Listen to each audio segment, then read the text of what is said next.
The 10,116th meeting of the Security Council is called to order. The provisional agenda for this meeting is the situation in Afghanistan. The agenda is adopted. In accordance with Rule 37 of the Council's Provisional Rules of Procedure, I invite the representatives of Afghanistan, India, and the Islamic Republic of Iran to participate in the meeting.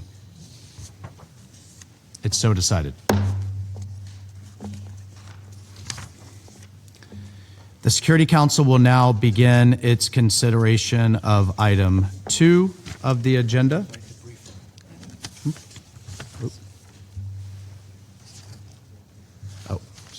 In accordance with Rule 39 of the Council's Provisional Rules of Procedure, I invite Ms. Georgette Gagnon, Deputy SRSG for Afghanistan, Officer in Charge of UNAMA, to participate in this meeting. It is so decided. Now the Security Council will begin its consideration of item 2 of the agenda. I give the floor to Ms. Georgette Gagnon. Mr. President, the Council's ambition for Afghanistan, affirmed in Resolution 2721 of 2023, is a country at peace with itself and its neighbors, fully reintegrated into the international community and meeting international obligations, including on women's rights, human rights, and counterterrorism. This goal and the preservation of stability in Afghanistan is even more important in view of recent developments. The conflict with Pakistan has had punishing human and economic costs. We reiterate the Secretary General's deep concern about the escalation and impact on civilian populations, his call for an immediate cessation of hostilities, and for the two countries to resolve any differences through diplomacy.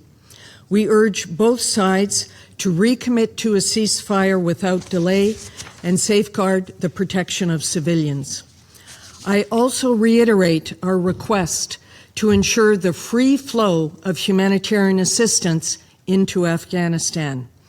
Currently, it is difficult to predict the outcome of the conflict in the Middle East, but it is already affecting Afghanistan. With the border closed between Afghanistan and Pakistan, Iran provided an alternative trade route that is now also increasingly uncertain due to the ongoing conflict. The prices of basic commodities in Afghanistan have begun to rise, stressing Afghanistan's already fragile economy. Instability in the region on both of Afghanistan's longest borders undermines Afghanistan's stability. We stress, however, that Afghanistan's continued alienation from the international system remains the central issue. It prevents other issues such as economic self-sufficiency, security cooperation, counterterrorism commitments, human rights concerns, and the humanitarian crisis from being fully addressed. If these issues are not dealt with, Afghanistan could again become a driver of regional and global instability in the form of outmigration, terrorism, narcotics, and more. Mr. President, within this increasingly complex context, at the request of this Council and in accordance with the recommendations of the November 2023 Independent Assessment, UNAMA has sought to advance a political pathway to create the conditions to achieve the desired end state. This engagement through the Doha process is one in which the interests and the concerns of all, the Afghan people, the international community, and the de facto authorities, can be fairly discussed. It balances necessary pragmatism and patience with adherence to the UN's core principles. It has maintained existing channels for constructive engagement and opened new ones, and ensured that the rights, well-being, and aspirations of the Afghan people remain front and center of our efforts. This engagement process is also recognition that the situation in Afghanistan remains a multilateral challenge that requires a multilateral solution. And it requires the full weight and engagement of this Council and the member states of the UN. Before outlining the country's multiple challenges, several positive developments speak to the value of this engagement and opportunities ahead. One of the tasks mandated to UNAMA is to support Afghanistan's economic and social stability and resilience. Through the UN's coordination of international assistance, the Afghan people have been supported to better endure compounding crises, from successive droughts to frequent earthquakes, from food insecurity to the return of millions of refugees. The de facto authorities' ban on opium poppy cultivation, a long-standing demand of the international community, has also been maintained for the past 3 years, despite the huge cost to rural livelihoods.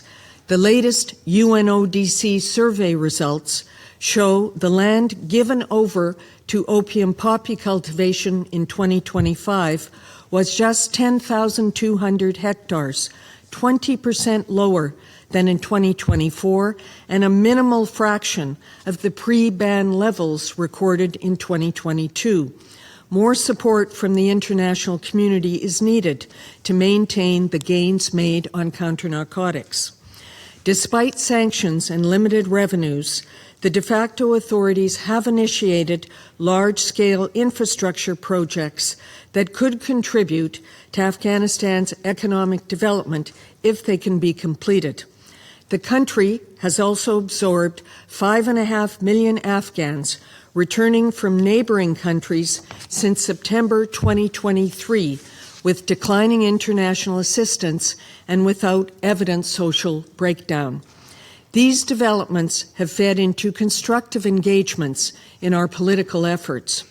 The working groups on counter-narcotics and enabling the private sector, which complement the broader Doha process, have achieved results.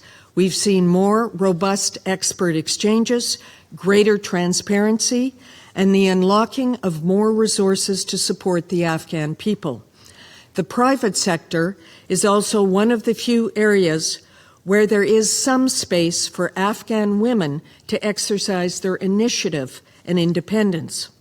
Mr. President, despite these developments, decisions of the de facto authorities and resulting alienation of Afghanistan from the international community undermines their declared efforts to achieve economic self-sufficiency.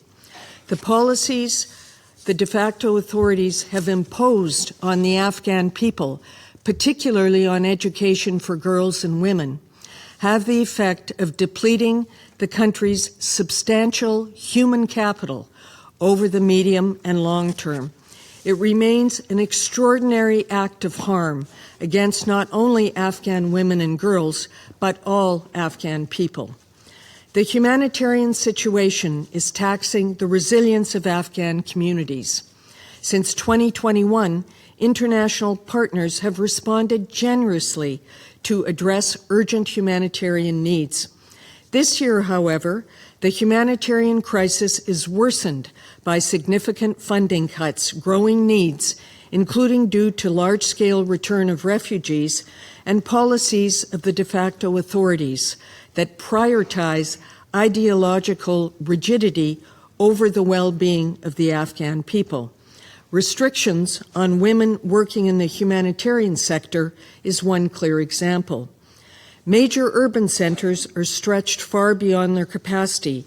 Years of economic deterioration and recurrent climate shocks have left families with less ability to cope and are driving new outmigration and secondary displacement. In 2026, humanitarian partners plan to reach 17.5 million Afghans through humanitarian appeal of US dollars 1.71 billion. This places Afghanistan second globally in terms of people targeted and sixth globally on total funding requirements. This appeal is only 10% funded at present. The United Nations' ability to deliver assistance and reach Afghan women is impeded by a now 6-month ban on UN female national personnel being able to report for duty at their places of work. Their absence deprives the UN of their skills and experience and reduces our ability to provide vital support to Afghan women and the wider community. The restrictions are also a breach of international rules on the privileges and immunities of UN personnel and a violation of the UN Charter. We again urge the de facto authorities to lift these restrictions and allow our UN national female staff to return to their offices. The de facto authorities continue to be selective in their acceptance of the Afghan state's international obligations and display unwillingness to address key areas of concern. The unacceptable situation for Afghan women and girls continues. They are now entering their 5th year of almost total exclusion from public life and from education past grade 6. On girls' education, there are ways forward, and we urge the de facto authorities to resolve this issue. Their own decree suspending girls' education states that it is temporary until conditions permit. The international community is prepared to help create permissible conditions. This is a bridge that can be crossed. It would be hugely beneficial to Afghan society, to Afghan women and girls now and into the future. It would send a positive signal to the world. Similarly, the recent Decree Number 12 on criminal rules of courts further distances the Afghan people from realization of their human rights and the country's international obligations, and undermines hopes for a system that is responsive to people's needs and more inclusive of Afghanistan's diversity, with women and men treated as equals. The decree is discriminatory against women and religious minorities. Its vague wording opens the potential for misinterpretation and abuse. The decree, like the ban on girls' education, is another distressing sign that Afghanistan's leadership is indifferent to the concerns of the international community and the Afghan people. The de facto authorities also have a way to go to convince the world they are serious about meeting their counterterrorism commitments. While de facto authorities have been generally effective in combating ISIL-K, Afghanistan's neighbors continue to express concerns about extremism emanating from Afghanistan, in particular from groups affiliated with the de facto authorities, as detailed in the reports of the Sanctions Monitoring Team. The unresolved issue between Afghanistan and Pakistan regarding the TTP has now led to an active conflict on the border between the two countries, which has included airstrikes in Afghan cities. More broadly, the potential threat of terrorism coming from Afghanistan remains a critical issue that concerns and unites the international community. Mr. President, we are grateful for the expressions of support to UNAMA from this Council. Even more valuable and necessary is the continued attention and consensus of this Council and its active engagement on Afghanistan. The United Nations is the convener of the Doha process, but it is the member states that can best demonstrate and provide the incentives for reintegration. And it is the de facto authorities that must do more through their actions to show they are ready and interested in achieving this end state. We look forward to renewal of our mandate next week, at a time marked by instability across the wider region, and the continued backing of the Council is vital to reinforce avenues for principled and pragmatic engagement, considering Afghanistan's key role in regional and global stability. UNAMA, with all UN agencies, funds, and programs, remains fully committed to advancing our shared objective articulated at the beginning of this briefing: an Afghanistan at peace with itself and its neighbors, reintegrated into the international system, and meeting its international obligations for the benefit of the Afghan people. Thank you. I thank Ms. Gagnon for her briefing. I now shall make a statement in my capacity as the representative of the United States. Colleagues, it has been 4 long, frankly painful years since the Taliban takeover in Afghanistan, and it should not surprise anyone that the situation is dire. The Taliban, through their policies, inflict constant and consistent hardship and suffering on the people of Afghanistan, limiting access to the very basic services and rights, perpetuating human rights abuses, including unconscionable and frankly disgusting restrictions on the exercise of women's rights. These oppressive policies have led to humanitarian disaster and economic crisis. And through all of this, the international community, including several countries represented today in this room, has sought to provide assistance in support of the Afghan people. Meanwhile, the Taliban have continued to impede that support. They've continued to manipulate that support. They've solidified their indifference regarding the well-being of the Afghan people. And unfortunately, the Taliban continue to engage in hostage diplomacy, and they continue to impede the function of UNAMA, including, as noted by the Deputy SRSG, by preventing Afghan female staff from entering United Nations premises across the country. The Taliban's actions demonstrate bad faith, and their actions have made us deeply skeptical of their willingness to meet their international commitments or respect Afghanistan's international obligations. This concern applies certainly to the Doha process. While the United States continues to participate in the process and its working groups, we doubt the Taliban's motives. We cannot build confidence with a group that continues to detain innocent Americans and ignores the basic needs of the Afghan people.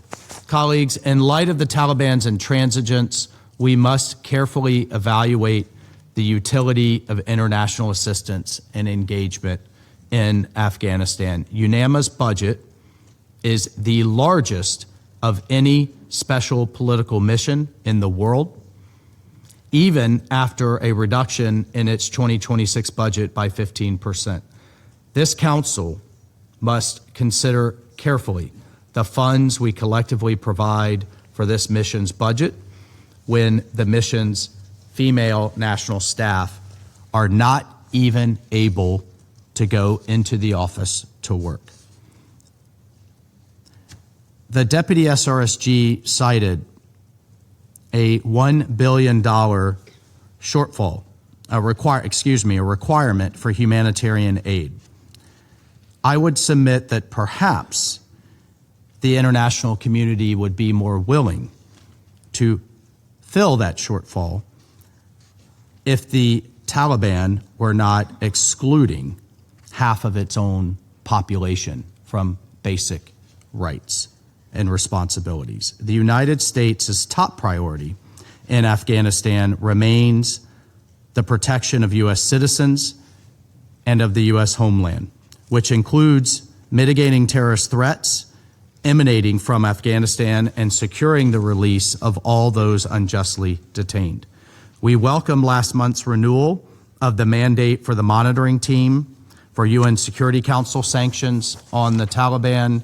Within the UN Security Council, we must condemn the Taliban for its engagement in hostage diplomacy and, again, for the disregard of the well-being of the Afghan people. Colleagues, the United States and dozens of countries dedicated and devoted billions of dollars of time and treasure and the lives of its citizens to improve Afghanistan's future. This council must continue to demand responsible actions from the Taliban. The people of Afghanistan deserve no less. I thank you. I will resume my function as president of the council. I now give the floor to Her Excellency Baroness Jackie Smith, Minister of State, Minister for Women and Equalities of the United Kingdom. Thank you, Mr. President, and thank you, Deputy SRSG Gagnon, for your insightful briefing this afternoon. Colleagues, let me first begin by expressing the United Kingdom's deep concern at the intensification of the Taliban's repression. We're appalled by the continued restrictions imposed on the women and girls of Afghanistan, including the ban preventing Afghan women from accessing UN spaces. Millions are being systematically excluded from society. As we heard from Afghan student Sunbul Rayhan in the opening session of the Commission on the Status of Women this morning, this is not an abstract concept, but a devastating infringement of women's rights, opportunities, and dreams, and it cannot continue. As we mark the beginning of the Commission on the Status of Women here at the UN, the United Kingdom stands in solidarity with the women and girls of Afghanistan, who deserve full, meaningful, and equal participation in all areas of life. We're dismayed by the Taliban's new criminal procedures directive, which legitimises domestic violence, embeds religious discrimination, and targets women and minorities. These oppressive measures must be rescinded. As my Foreign Secretary has said, the rights of all Afghans must be protected. Second, the United Kingdom is deeply concerned by the significant escalation in tensions between Afghanistan and Pakistan.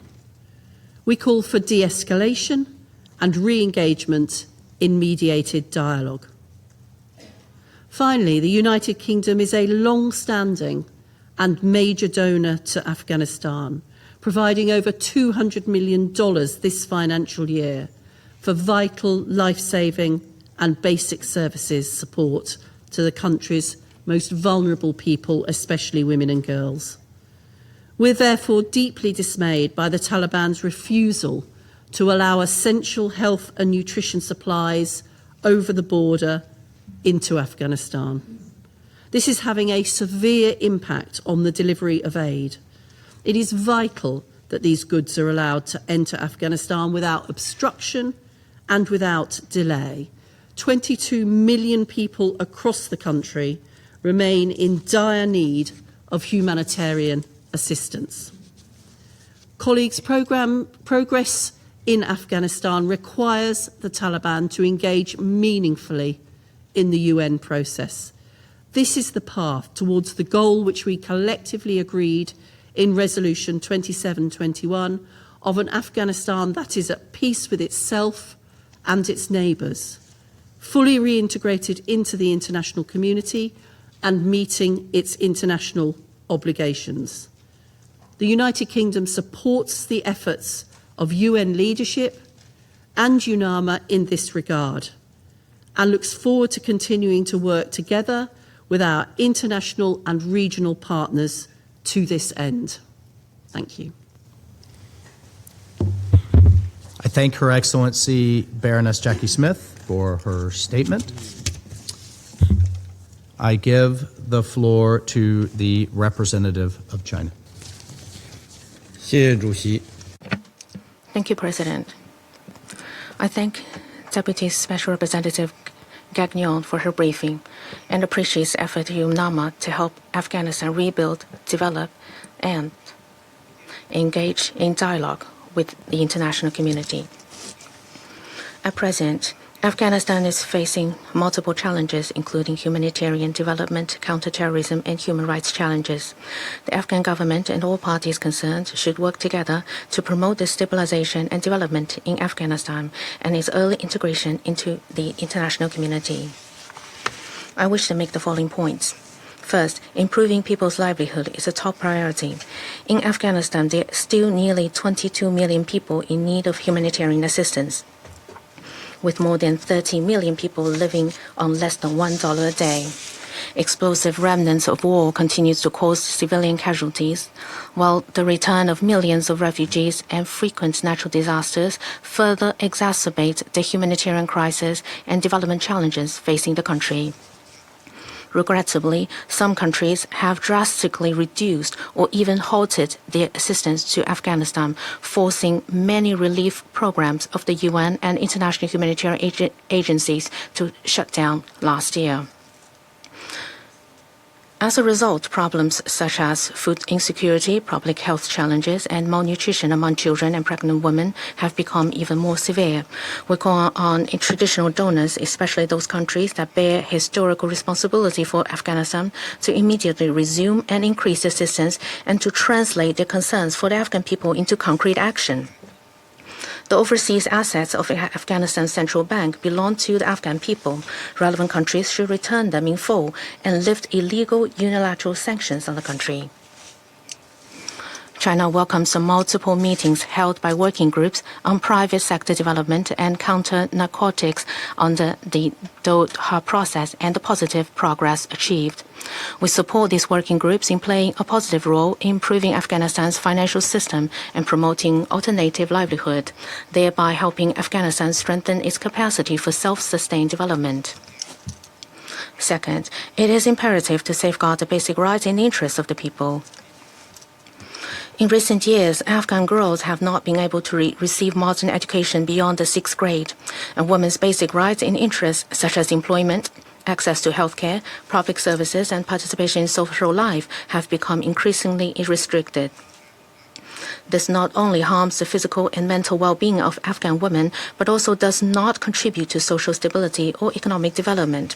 We hope the Afghan authorities will demonstrate openness, inclusiveness, and a sense of responsibility by listening to the legitimate aspirations of their people and the reasonable concerns of the international community, promptly adjusting relevant policies and effectively safeguarding the basic rights of all people, including women, so as to gain greater trust and support from the international community.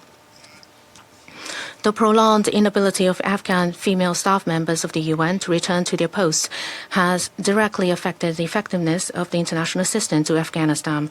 We call on the Afghan authorities to lift the ban as soon as possible and facilitate the work of the UN agencies in the country.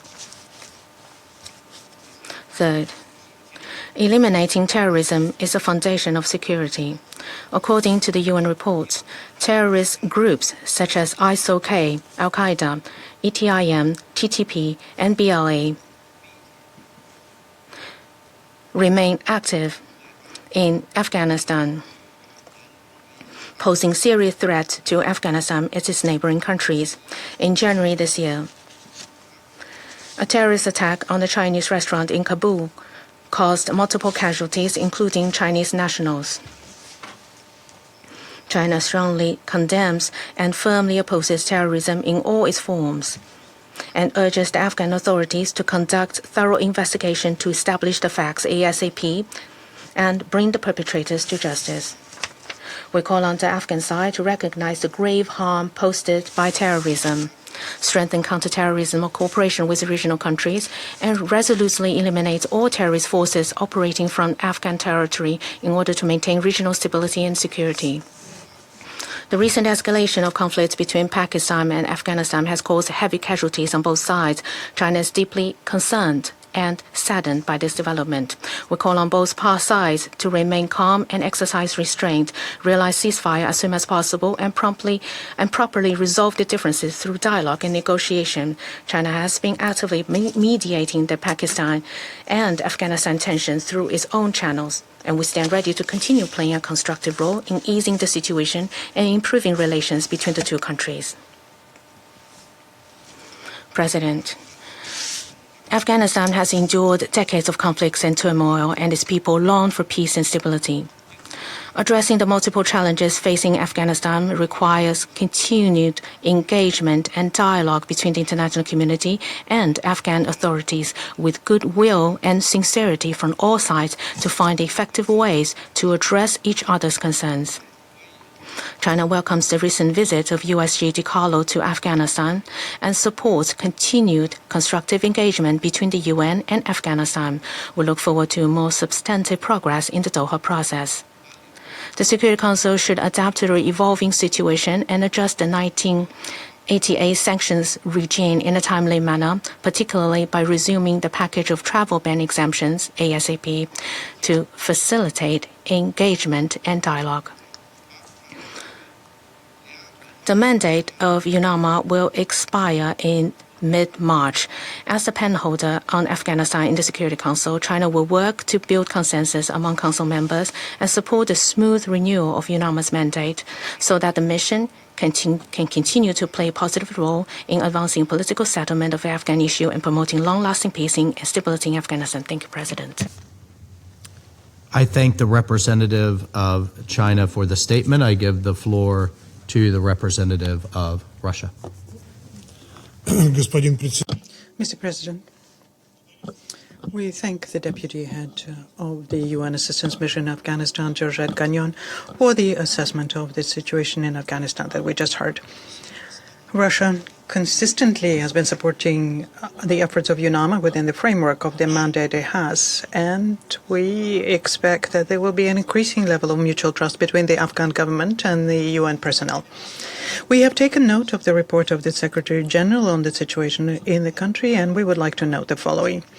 Despite the gloomy forecasts by Western states after the irresponsible withdrawal of foreign troops, Afghanistan has stood firm. The bet of the Afghan authorities on the development of a multifaceted regional cooperation aimed at building an independent and self-reliant state is already bringing in tangible results. It is obvious that despite all of the difficulties and the suffocating sanctions, painstaking work is being done to solve the problems accumulated over the years of occupation. But this is not a fast process. A country that for 20 years was on international assistance now more than ever needs our joint depoliticized support. Mr. President, Russia has consistently advocated and continues to advocate the development of a realistic, comprehensive approach in relation to Afghanistan. Its basis in objective analysis and a balanced assessment of the situation in the country. This is an imperative which has no alternative and will have none. The key components here are genuinely constructive engagement on the part of the international community on the Afghan question, full consideration of the needs of the Afghans themselves, and a trust-based dialogue with the Taliban on all issues. And the success of such a dialogue depends entirely on the readiness of both sides for it, with a complete rejection at the same time of exerting pressure and blackmail. Such as depoliticized and a comprehensive approach is shared by all regional players without exception. First of all, the participants of the Moscow format and its regional quartet, as well as the CSTO and the SCO, including the CSTO Working Group on Afghanistan and the SCO Afghanistan Contact Group. Generally speaking, a pragmatic attitude is also embedded in the mosaic approach, which is promoted by UNAMA. at its core is engagement with the Taliban on all key problems, including diplomatic representation, lifting of sanctions, unfreezing of assets, combating terrorism and narcotics threats, and the protection of human rights. The key to Afghanistan's international reintegration lies in solving these issues in a timely manner and without preconditions. But attempts to promote a selective approach with an emphasis on those issues that Western donors are ready to discuss will not lead to the desired result and will only further delay prospects for resolving the Afghan issue. Against this background, it is regrettable that some Western donors have still not learned lessons from their past mistakes and still do not recognize the advantages of broad dialogue with the Afghan authorities. They stubbornly speak to the Taliban in the language of ultimatums and impose on the UN, especially UNAMA, their line which is doomed to failure. Colleagues, you cannot fail to realize, certainly, that through your actions you will jeopardize the future of the mission as a whole. It is hardly reasonable to expect that the Afghan authorities will be interested in maintaining a UN presence whose task will be just to serve the interests of the foreign interventionists expelled in August 2021. We also address the Secretary General, from whom we all expect the swift, soon appointment of a new head of UNAMA. And we expect that in searching for the most appropriate candidates, you will not only consult with the Security Council members, but also take into account the opinion of the Afghan authorities themselves. Ultimately, effective implementation of the mission's mandate will depend on their consent. Mr. President, we share the assessments of the UN Secretary General on the internal political situation in Afghanistan. We are concerned by the sharp escalation of armed clashes between Afghanistan and Pakistan, both friendly countries. We are convinced of the imperative of returning the situation to a political and diplomatic channel. We are ready to provide our friends with assistance and support. We also look forward to seeing the resumption of mutually beneficial interaction between them, including on the issues of combating terrorism. Concern here is caused also by the persistent presence of the ISIL Khorasan group. We see that the government is making serious efforts to combat terrorist threats, but unfortunately they are insufficient. Terrorists use any pretext, any opportunity to destabilize the situation in Afghanistan and beyond. ISIL fighters continue to receive external financial support and continue recruiting new members. The economic challenges in the country and armed clashes in border areas also serve their interests. And our close attention is the terrorist activity of foreign terrorist fighters who received experience in Syria and Iraq. And the situation is also worsened by the unclear fate of the weapons which were abandoned by NATO forces. Closely connected to the terrorism is a drug problem. We pay tribute to the achievements of the Taliban in combating opium poppy cultivation. However, it's too early to relax. Production of synthetic drugs in local Afghan laboratories is increasing. The efforts of the Afghan authorities alone are not enough. Wide international assistance is necessary to eradicate the drug threat, including through UNODC. The Russian Federation pays great attention to the socioeconomic situation in the country. And we note the selfless efforts of humanitarian agencies and their staff who are ready under difficult conditions to continue providing assistance to Afghans in need. We call on UNAMA to engage in its direct tasks to intensify efforts to unfreeze assets and facilitate development. And we address Western donors. If you truly, not in word but in deed, want to help the women and girls of Afghanistan, then assist in creating conditions for their lives in a stable and developed country. And this is especially important given the possible new wave of refugees who will be forced to return from neighboring Iran amid the armed aggression against it by Israel and the United States.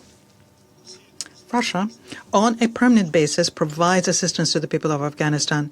We are committed to developing partnership ties with this country in all areas, including the area of regional security. We are interested in strengthening Afghanistan's trade and economic potential and dialogue with the representatives of local businesses within the framework of specialized forums my country is organizing. We closely monitor the developments regarding the protection of human rights and fundamental freedoms, including the inalienable rights to education and work for all Afghans without distinction based on ethnicity, religion, or gender. We monitor the dynamics and trends in forming a truly inclusive government with the participation of all ethnic and political groups in the country, and expect to see progress on these two tracks. Mr. President, the Russian Federation does sincerely support the aspiration of the Afghan people to live in a peaceful and prosperous country free of drugs and terrorism. The development of the situation in Afghanistan is something that will, to a great degree, determine the stability of the situation in the region as a whole. We call on the UN to ensure interaction with those Afghans who truly represent the real authorities and who indeed bear responsibility for what is happening in the country. It is only in this way that the existing problems can be resolved in Afghanistan and Afghanistan can become truly integrated into the international community. I thank you. I thank the representative of Russia for the statement. I give the floor to the representative of Denmark. Thank you, Mr. President. And I thank the Deputy Special Representative for her briefing and commend UNAMA and all UN personnel in Afghanistan for their continued service under challenging conditions. Yesterday, the international community marked International Women's Day, reaffirming our collective commitment to gender equality and human rights. In Afghanistan, however, that commitment remains painfully out of reach. Allow me to raise 3 points. First, Denmark remains gravely concerned by the appalling human rights situation in Afghanistan. When the Taliban seized power in 2021, many feared a rollback in rights. Few could have imagined the scale, speed, and systematic repression that has followed, especially for women and girls. The recent Criminal Procedures Directive represents another step by the Taliban to entrench this trajectory. It reinforces discrimination, enables violence against women and children, and further restricts freedom of expression. This morning, we marked the opening of the 70th session of the Commission on the Status of Women under the theme of ensuring and strengthening access to justice for all women and girls. This could not be more urgent in Afghanistan, where a woman might face 3 months in prison for visiting her family without permission, while a man who breaks her bones risked only 15 days behind bars. This is not justice. It is codified discrimination and a clear violation of Afghanistan's international obligations. We must not allow such a systemic erosion of rights to become normalized. The rights of Afghan women and girls are universal and non-negotiable.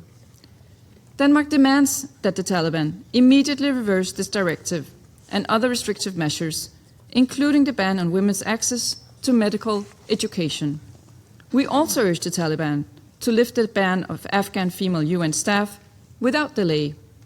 The UN cannot serve the Afghan people effectively while its female staff are barred for their workplaces. Second, Mr. President, Afghanistan remains in the grip of a profound humanitarian crisis. Widespread food insecurity and alarming levels of child malnutrition persist. Climate-driven drought and water scarcity are worsening shortages and deepening vulnerabilities, especially for women and children. At the same time, women and girls continue to face significant barriers in accessing essential services, including healthcare and nutrition. Broader regional tensions raise further concern for civilian protection, displacement, and humanitarian access. The Taliban must ensure safe, sustained, and unhindered access for humanitarian workers across the country, including by guaranteeing the full, equal, and meaningful participation of women. We also stress the need to scale up support to the humanitarian response plan for Afghanistan, which, as we heard, remains significantly underfunded. Third, Mr. President, the recent escalation between Afghanistan and Pakistan is deeply worrying. Afghan territory must never be used to threaten or attack any country. We underline the importance of effective and sustained action against all terrorist groups operating in or from Afghanistan, including ISIL-K and TTP. Rather than providing cover, the Taliban must live up to its public promise to combat terrorist elements. The increase in cross-border attacks and reported strikes risk further destabilizing an already fragile region. Denmark echoes the Secretary General in calling for an immediate cessation of violence and for all parties to exercise restraint and pursue de-escalation through dialogue. All parties must fully respect their obligations under international law, including international humanitarian law, and ensure the protection of civilians and civilian infrastructure at all times.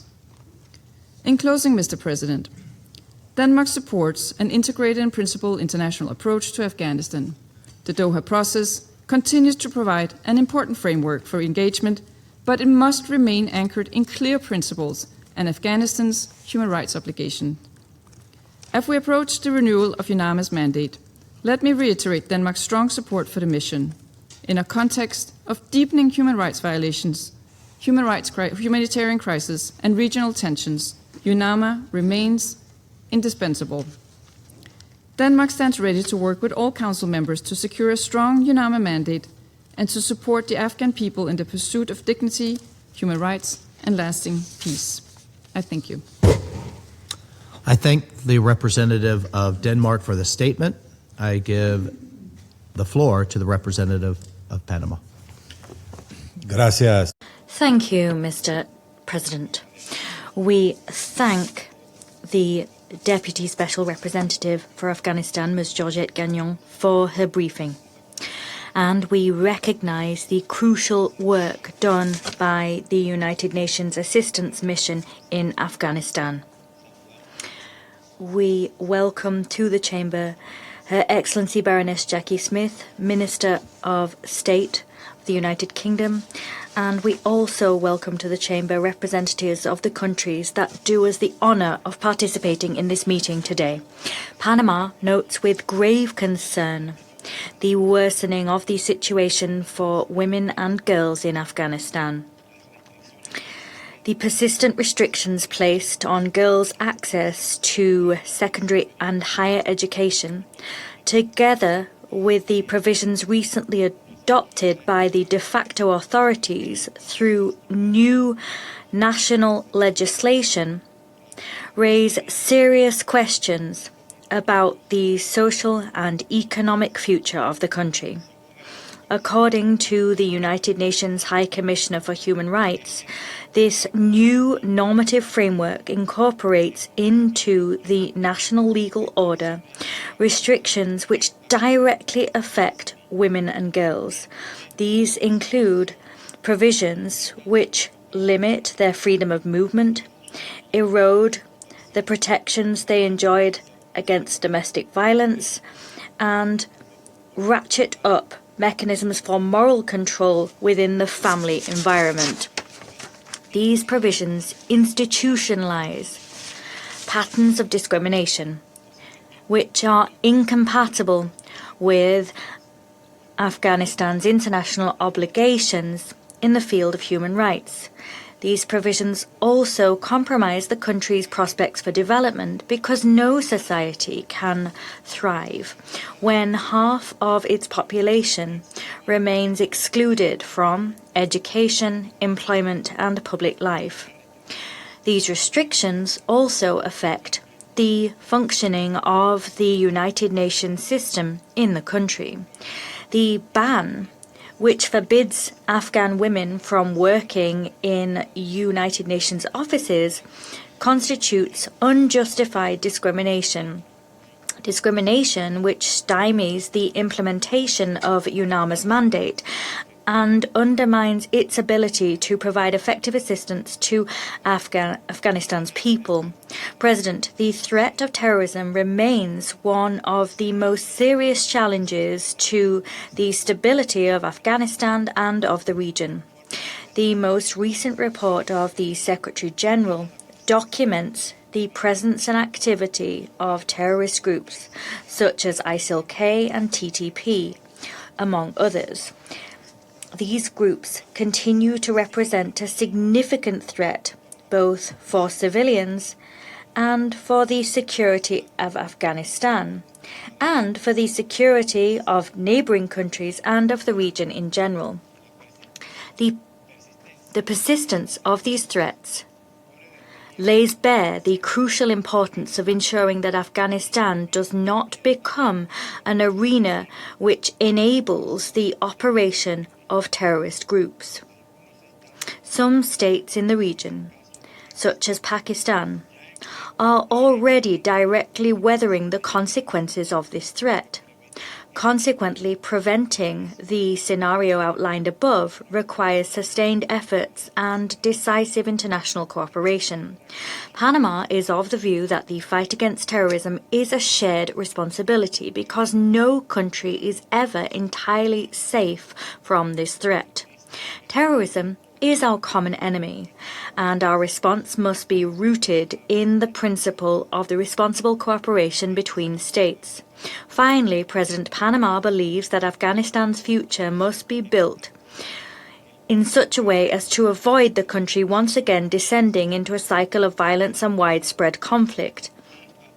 We must tackle the root causes of the fragility Afghanistan continues to face. The only way of forging ahead along this path is for the de facto authorities to demonstrate a will to engage constructively with the international community. They must guarantee conditions which allow Afghanistan to move towards a more inclusive, stable, and peaceful environment. I thank you. I thank the representative of Panama. I give the floor to the representative of the DRC. Monsieur le Président, Mr. President, I have the honor to deliver this statement on behalf of the A3 countries, namely Liberia, Somalia, and my own country, the Democratic Republic of the Congo. We thank the Deputy Special Representative of the Secretary General for Afghanistan and Officer in charge of the United Nations Assistance Mission in Afghanistan, UNAMA, Ms. Georgette Gagnon. We thank her for a comprehensive briefing. We also would like to welcome the presence here of Baroness Jackie Smith, Minister of State from the United Kingdom. Mr. President, the A3 remain concerned by the complex political, humanitarian, and socioeconomic challenges facing Afghanistan. The Afghan people continue to endure the consequences of prolonged instability.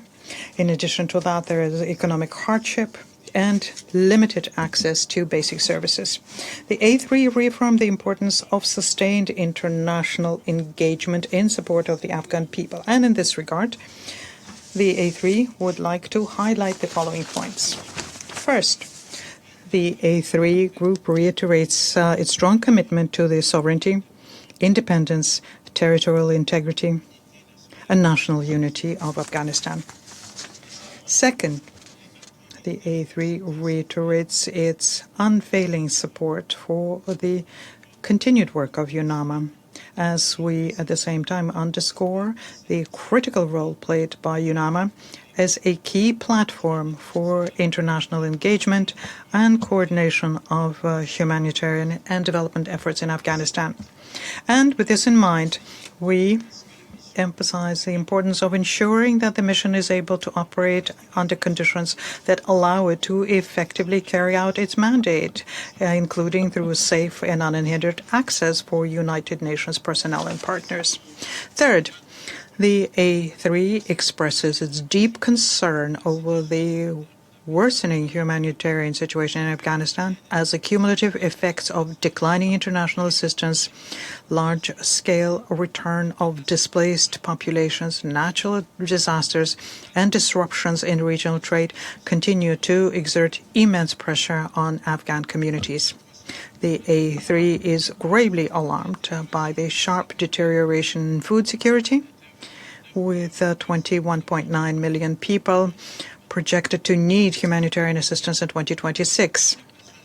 The Humanitarian Needs and Response Plan for 2026 calls for 1.71 billion to provide critical life-saving support.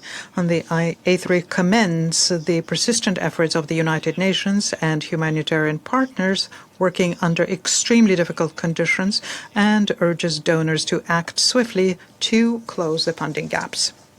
Fourth, the A3 considers that the full participation of women and girls is a cornerstone for Afghanistan's successful reintegration into the international community. We emphasize the fact that ensuring access to education, employment, fundamental freedoms, and meaningful participation in society will unlock the nation's full potential and uphold the dignity of its people. The A3 is also concerned by restrictions which prevent United Nations Afghan female personnel from accessing United Nations premises. In this regard, we call on the authorities to permit United Nations female personnel to return to their place of work. Fifth, the A3 remains concerned by the continued threats presented by terrorist groups operating within Afghanistan and reaffirms that its territory should not be used as a platform for terrorist activities which jeopardize regional and international peace and security.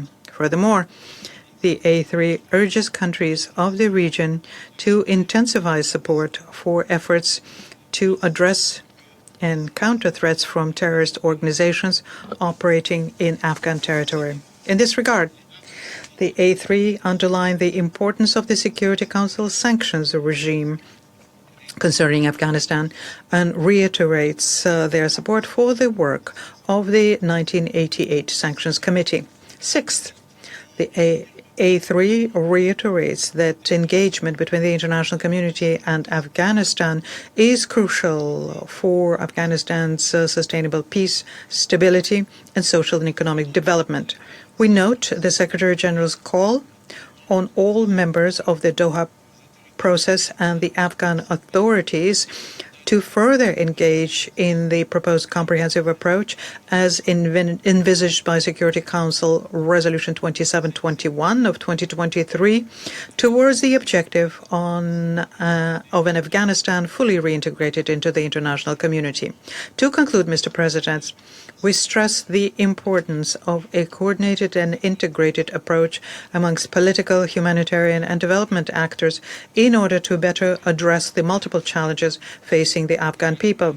The A3 reaffirms its steadfast solidarity with the people of Afghanistan and our commitment to help them in their pursuit of lasting peace, security, stability, and sustainable development. I thank you. I thank the representative of DRC for the statement. I give the floor to the representative of France. Monsieur le Président. President, I wish first and foremost to thank the Deputy Special Representative of Afghanistan, Ms. Georgette Gagnon.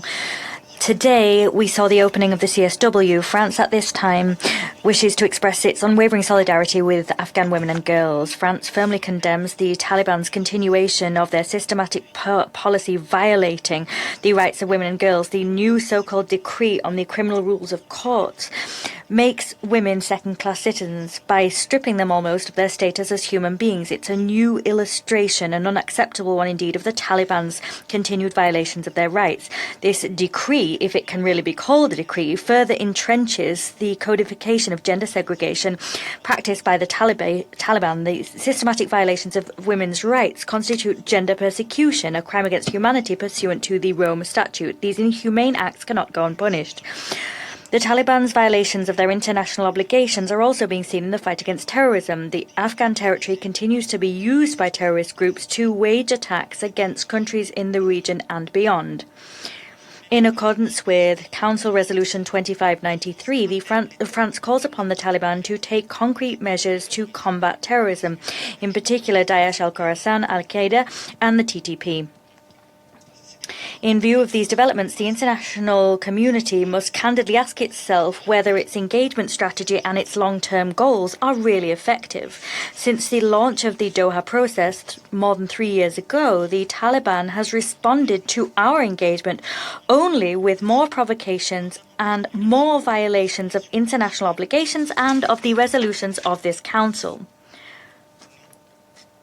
No, France is not closing the door on dialogue, but we refuse to abandon the Afghan men and women. We continue to support Afghan men and women by providing them with humanitarian aid in accordance with the principle for and by women, and we do that despite the fact that humanitarian workers are working in very fragile conditions. However, the international community must not lose sight of the goal of the Doha dialogue. That is, an Afghanistan living in peace with its neighbours and one which respects the rights of all Afghan women and men.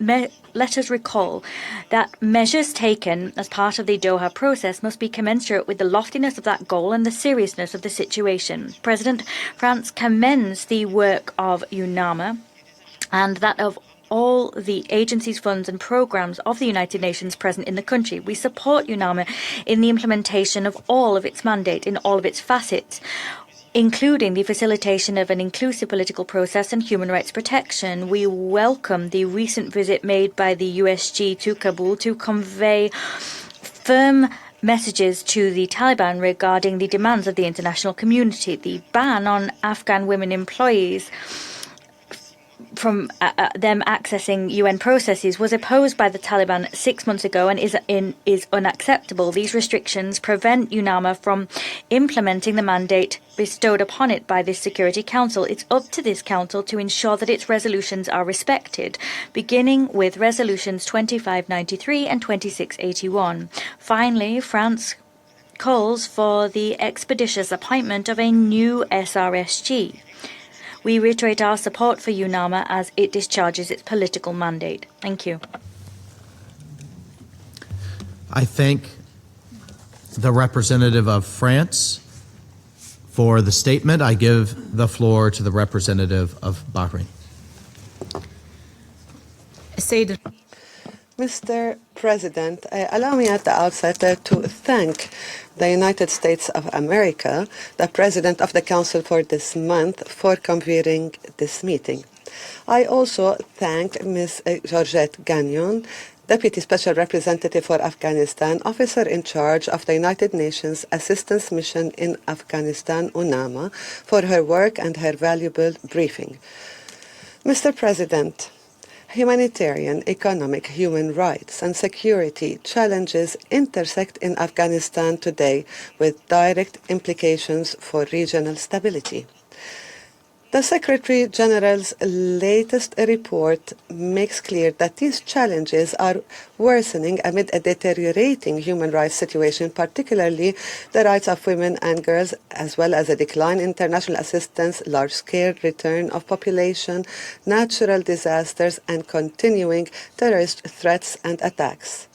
This situation requires a comprehensive response that addresses the root causes of the crisis and mitigates its cross-border repercussions.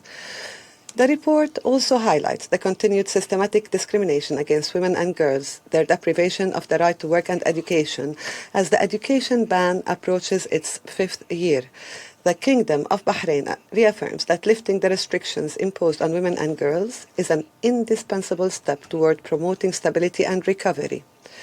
Additionally, the report notes that the restrictions preventing Afghan national female UN staff members from accessing their workplaces, these restrictions have now entered their 6th month. These restrictions undermine the mission's ability to implement its mandate and are inconsistent with the Charter of the United Nations. The Kingdom of Bahrain calls for their immediate removal. Mr. President, humanitarian needs remain immense. The report indicates that more than 21 million people will require humanitarian assistance in 2026. It also indicates that nearly 17 million people are facing acute food insecurity. The Kingdom of Bahrain calls for sustainable and flexible international support to ensure the continuation of essential services and the protection of the most vulnerable groups in a manner that promotes stability and reduces cross-border risks, including those posed by terrorist organizations. In light of the recent escalation between Afghanistan and Pakistan, we call on all parties to exercise restraint, prioritize dialogue and diplomacy, and avoid further escalation to spare both peoples the scourge of conflict. In conclusion, the Kingdom of Bahrain underscores the importance of the role played by UNAMA as the main united presence in Afghanistan and its role in facilitating a coordinated and effective international engagement through the Doha process. In this regard, we commend the efforts of the State of Qatar in hosting this process and its continued support, contributing to advancing dialogue and enhancing regional coordination. We also welcome positive indicators of a decline in the cultivation of poppy and stress the importance of supporting alternative livelihoods and licit economy in ways that promote the development of the Afghan community and curb the illicit drug-related economy. The Kingdom of Bahrain reaffirms its commitment to supporting international efforts aimed at achieving security, stability, and prosperity in Afghanistan, and ensuring that it remains free of terrorism in support of international peace and security. Thank you, Madam President. I thank the representative of Bahrain for the statement. I now give the floor to the representative of Pakistan. Thank you, Madam President, for giving me the floor. It has been more than 4 years since the Taliban came to power.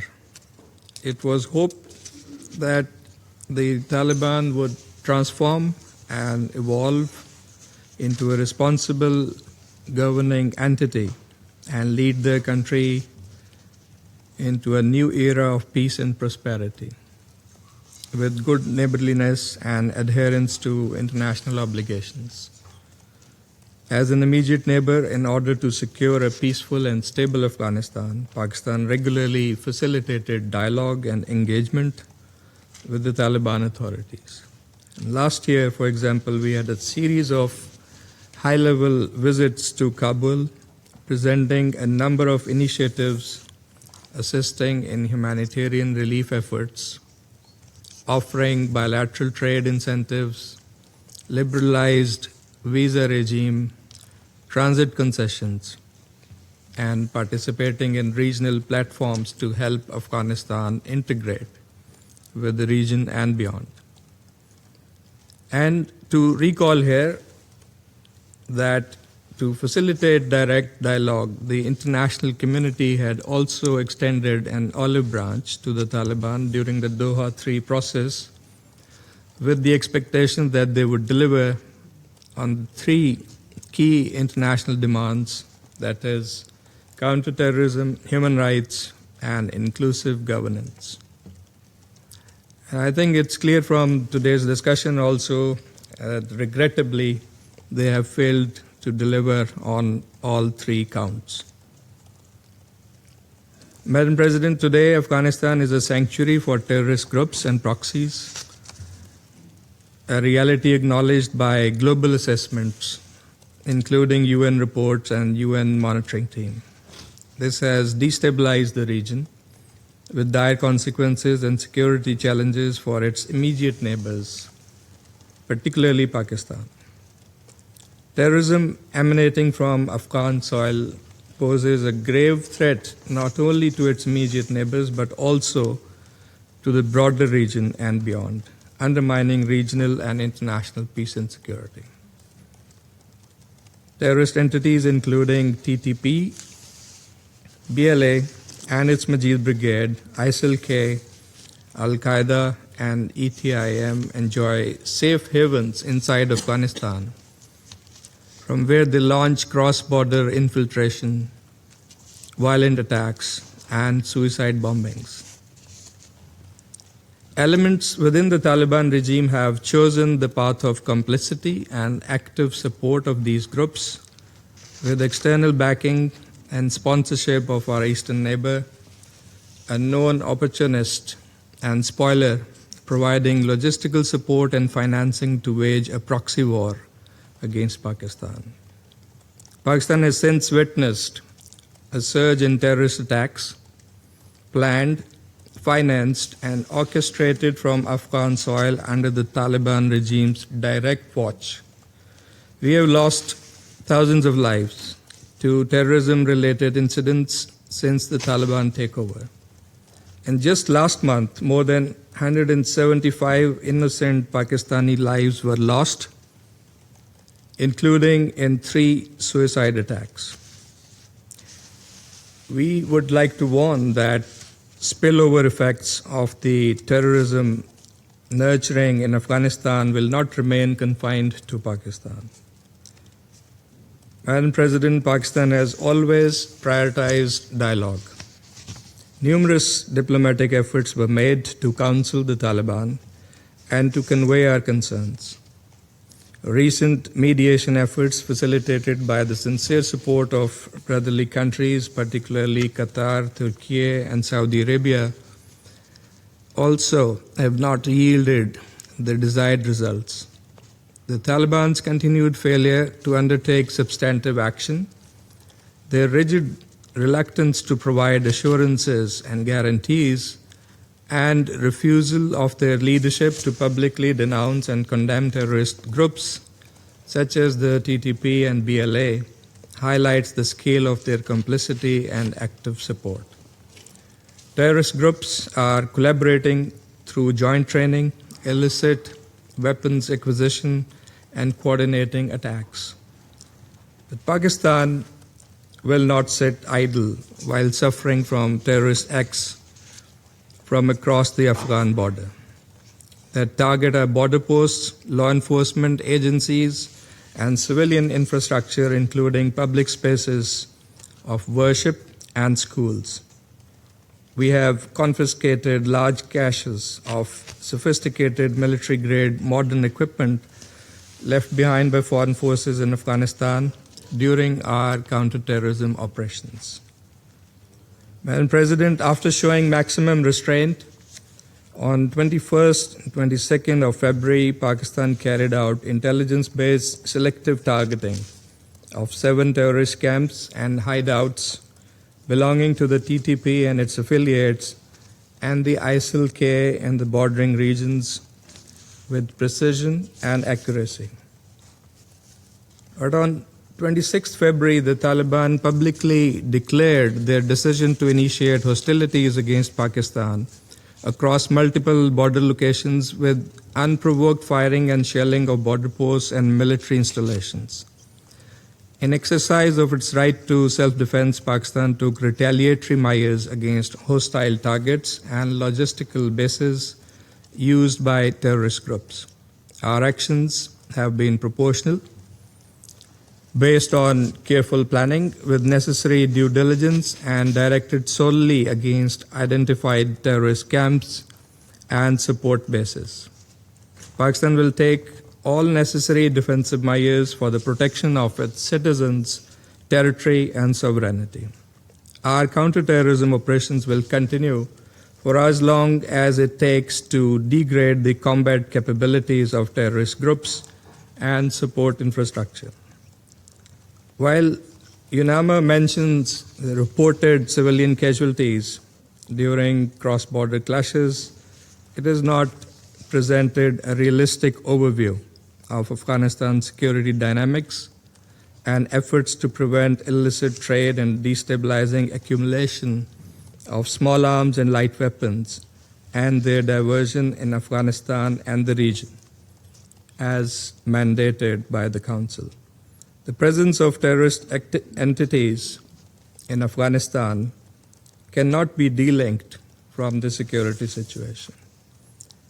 UNAMA's ability to accurately verify incidents of border clashes and reports of civilian casualties in an environment where access to areas outside Kabul is restricted and strictly monitored by the Taliban poses serious questions of credibility. Madam President, ordinary and vulnerable Afghans are suffering from Taliban's inhumane restrictions and misplaced priorities. Sanctions, a dysfunctional banking system, drying up foreign aid, poverty, terrorism, narcotics, and human rights violations weigh heavily on Afghanistan's socio-economic landscape, a direct result of Taliban's reckless behavior.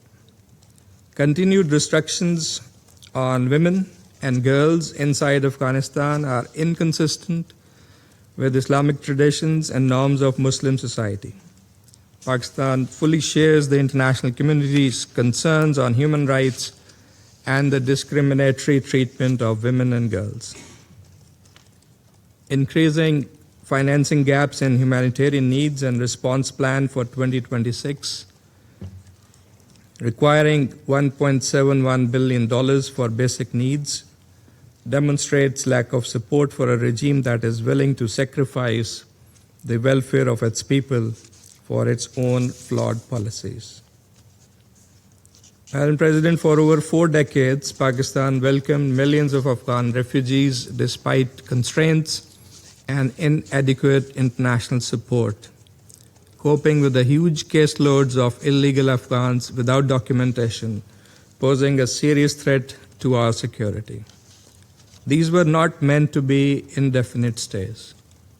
While we continue to extend all possible facilitation, the international community must shoulder its responsibility, share this burden, and uphold commitments which have been long delayed, unkept, and at times reversed. Shifting the blame of Afghanistan's woes to the inflow of returnees does not reflect ground realities either. Madam President, Pakistan has consistently advocated for sustained engagement with Afghanistan. We look forward to the next steps of the UN-led Doha process and action plan for its mosaic approach to address Afghanistan's multifaceted challenges comprehensively with well-defined objectives and a realistic roadmap as the only viable pathway to lasting peace in Afghanistan. Without reciprocity from the Afghan Taliban regime, we fear that we go nowhere. As immediate neighbors bound by geography with deep-rooted ties, cultural linkages, and fraternal bonds, no country desires peace and stability in Afghanistan more than Pakistan. And no country has suffered more from the consequences of decades of conflict and instability in Afghanistan than Pakistan. We wish to see a peaceful, stable, interconnected, and prosperous Afghanistan at peace with itself and its neighbors, a point also highlighted by the Deputy SRSG. Pakistan's demand from Afghanistan has always been singular and clear: verifiable and non-reversible action against terrorists. This demand remains unmet to date. The Taliban must first and foremost ensure that their territory is not used for terrorism against neighboring countries and take demonstrable steps to deny space to terrorist groups and proxies. I thank you. I thank the representative of Pakistan for the statement. I now give the floor to the representative of Greece. Thank you, Madam President. I would like to thank Deputy Special Representative Georgette Gagnon for her insightful remarks. Madam President, as we celebrate today International Women's Day and the opening of the 70th session of the Commission on the Status of Women, our thoughts turn to the women and girls of Afghanistan, who are suffering under Taliban rule for the 5th consecutive year. In a world striving towards equality, Afghan women are not merely being sidelined from society, they are being persecuted and systematically erased from public life. I would like to make the following 3 points. First, the restrictions preventing Afghan women, UN personnel from accessing their offices in effect since September 2025, coupled with the Taliban's December 2024 ban on medical education for women and girls, have pushed the healthcare and humanitarian sectors to the brink of collapse. We urge the Taliban to immediately lift these restrictions and also restore full access to education for girls beyond the 6th grade. Moreover, the restrictions on media freedom and freedom of expression are unacceptable, particularly concerning book censorship and social media monitoring.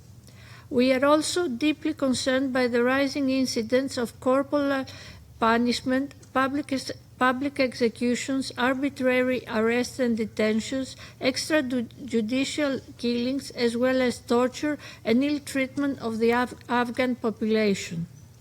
The latest addition to the Taliban system of oppression, the decree on criminal rules of courts, or the so-called New Penal Code, not only codifies discriminatory provisions for different categories of citizens, but also explicitly deprives women of the last vestiges of legal protection.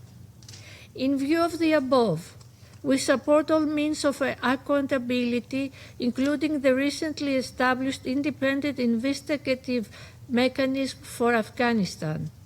At the same time, we reiterate our call on the Taliban to honor Afghanistan's international commitments, particularly the Convention on the Elimination of All Forms of Discrimination Against Women.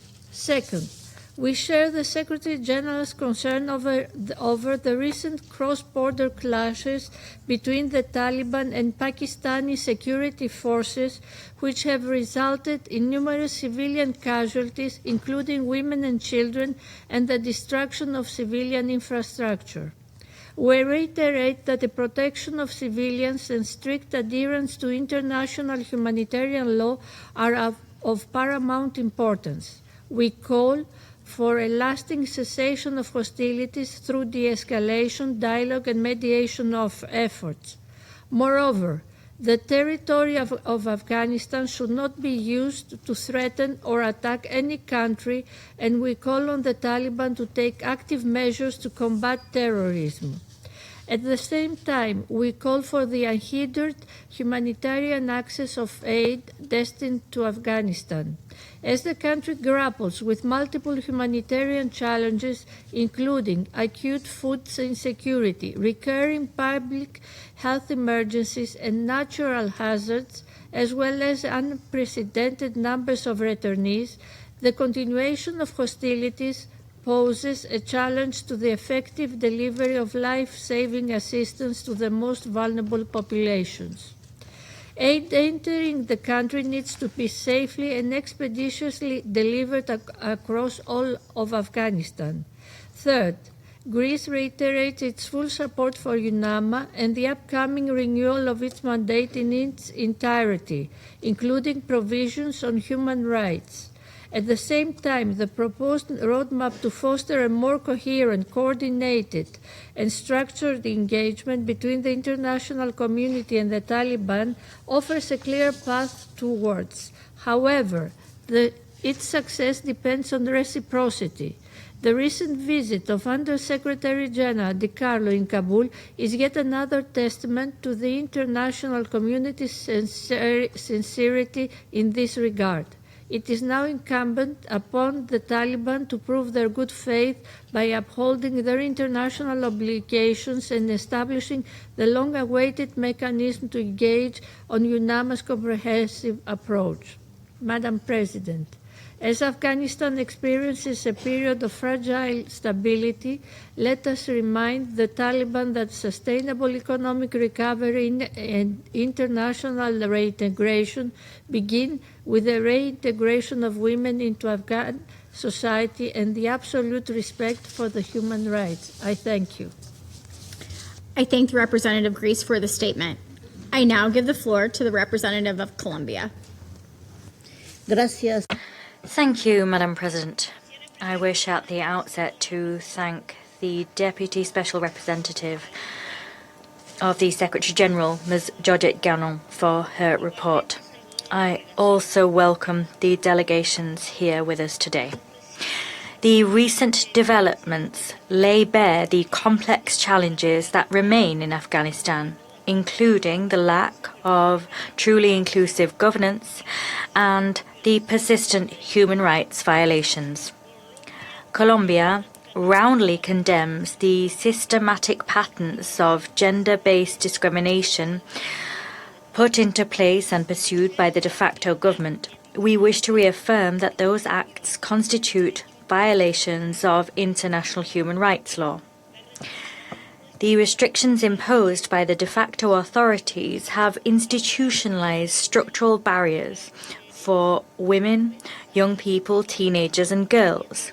These structural barriers have prevented them from effectively enjoying their rights to education, healthcare, and work. At the same time, these restrictions stymie freedom of movement, participation in public life, and access to justice. Moreover, we express our grave concern at the adoption of the decree on the criminal rules of courts. This decree increases the number of crimes that can incur the death penalty. It provides for the use of corporal punishment for myriad crimes and contains provisions which violate the freedom of religion and the freedom of expression.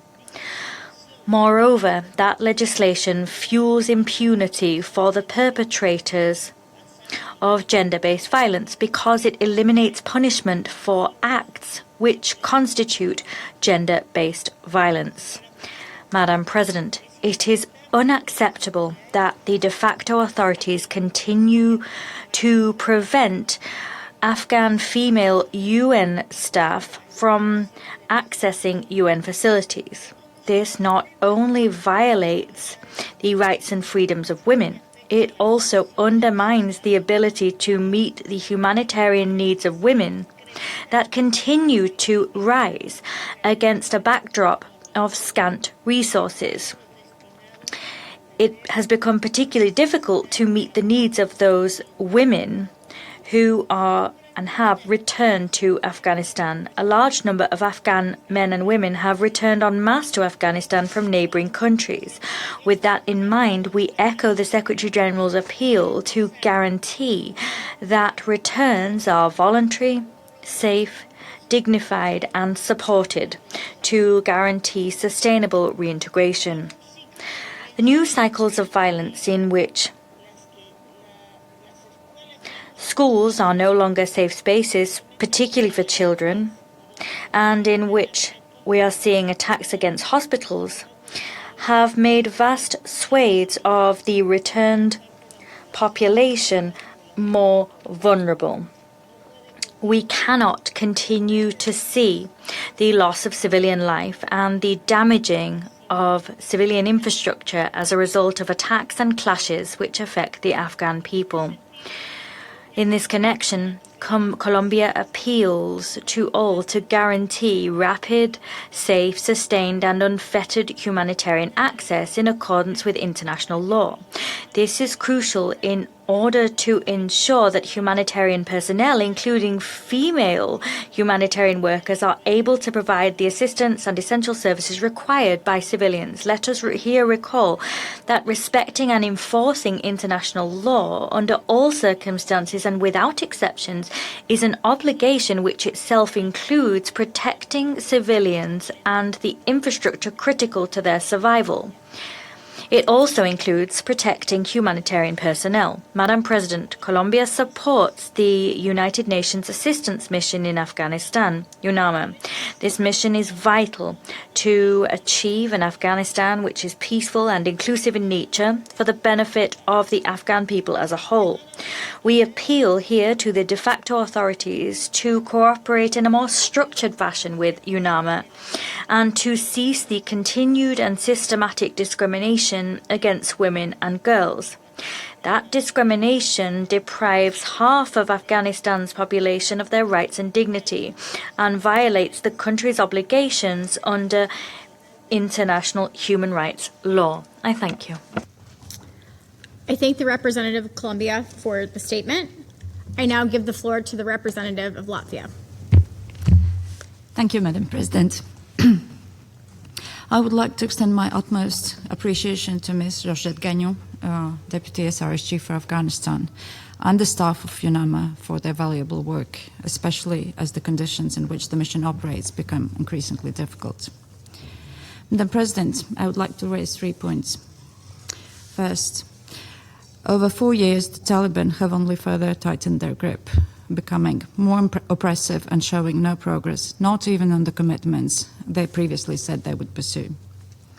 The situation of women and girls in Afghanistan is unprecedented in its severity, and it's utterly unacceptable. Nowhere else in the world do we see such widespread, systematic restrictions imposed on half of a country's population. What Afghan women face today is not a series of isolated restrictions. Since 2021, at least 118 discriminatory edicts against women and girls have been issued. It is a system of control that has become institutionalized and reaches into every area of life: education, work, movement, healthcare, public space, and even the right to speak or be seen. And it is difficult, how can one even imagine that while banning women from public space, education, and healthcare would somehow let Afghanistan become a peaceful and prosperous country? There is no chance that can happen. The Taliban are now building a legal framework that erases women's safety and dignity, and let me illustrate this. Under the newly introduced decree on the criminal rules of courts, even severe violence against wife is treated as a minor offense. Article 32 of the decree makes this painfully clear, and I'll quote: "If a husband beats his wife so severely that it results in a broken bone or an open wound, or a black and blue wound appears on her body, and the wife appeals to a judge, then the husband will be considered an offender. A judge should sentence him to 15 days imprisonment." End of quote.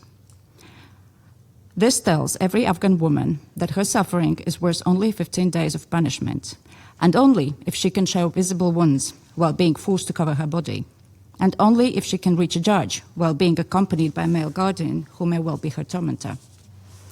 And it tells every perpetrator that violence carries almost no cost.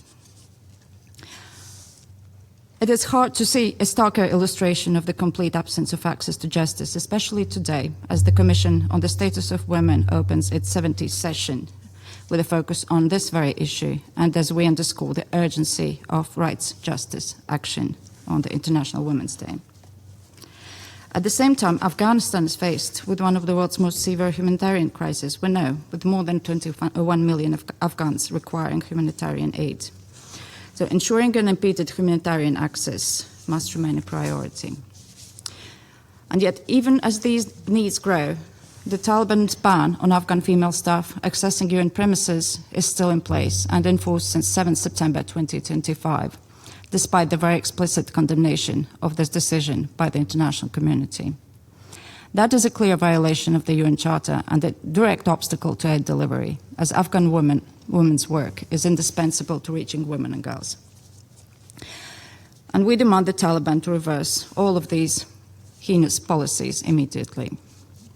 Secondly, Latvia supports the UN-led Doha process and the facilitation of a united approach to address the situation in Afghanistan.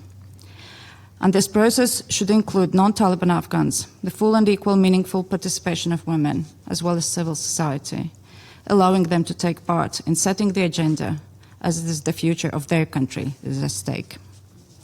And in that regard, timely appointment of the new SRSG for Afghanistan to lead on the political process is crucial, and so is the renewal of a strong mandate of UNAMA, which Latvia fully supports.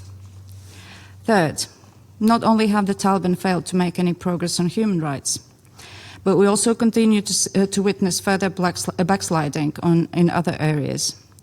A wide range of terrorist groups operate in and from Afghanistan, with varying degrees of autonomy and oversight from the Taliban. And this situation poses a clear threat to regional peace and security. The burden is entirely on the Taliban to take concrete and measurable steps to reverse this trajectory. The Afghan territory must not be used to threaten or attack its neighbors. In the light of the ongoing hostilities on the border between Afghanistan and Pakistan, we join the calls for restraint and that protection of civilians should remain an absolute priority, and all feasible precautions must be taken to prevent further civilian harm and for enabling humanitarian assistance. Madam President, the world shall not look the other way as the Taliban continue to erase half of Afghanistan's population and actually getting away with it. So we call on the international community to remain vigilant and to stand in steadfast support of the people of Afghanistan, especially women and girls, and Latvia will. I thank you. I thank the representative of Latvia for the statement. I now give the floor to the representative of Afghanistan. Madam President, let me begin by congratulating you on assuming the presidency of the Council and for your leadership during the month of March. I also thank you for convening this important meeting on the situation in Afghanistan. We also appreciate the strong joint press statement issued prior to this meeting. I'm grateful to the DSRSG, Madam Gagnon, for her detailed briefing.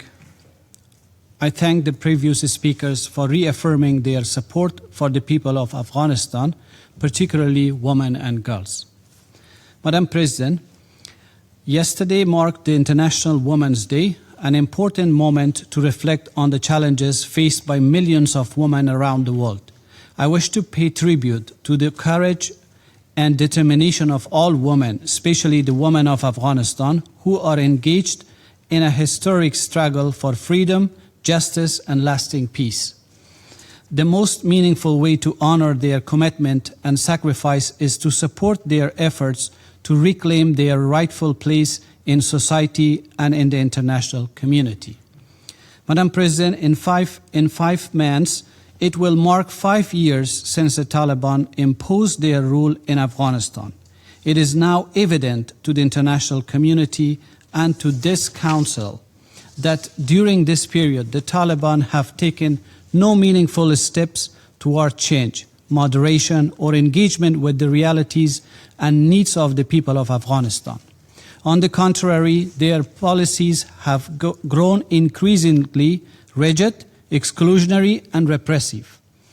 Afghanistan continues to face a profound social, humanitarian, economic, and political crisis, a crisis that is the direct result of Taliban's policies and governance based on repression and intimidation.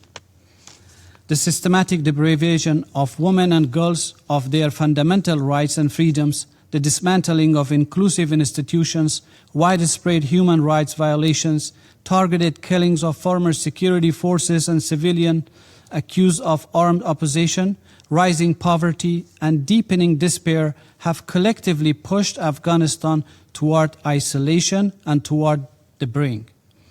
Women and girls have effectively been erased from public life. Civic space has collapsed.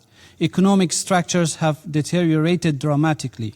An entire generation is being denied education and opportunity. These, Madam President, are not unintended consequences. They are the foreseeable results of deliberate policy choices.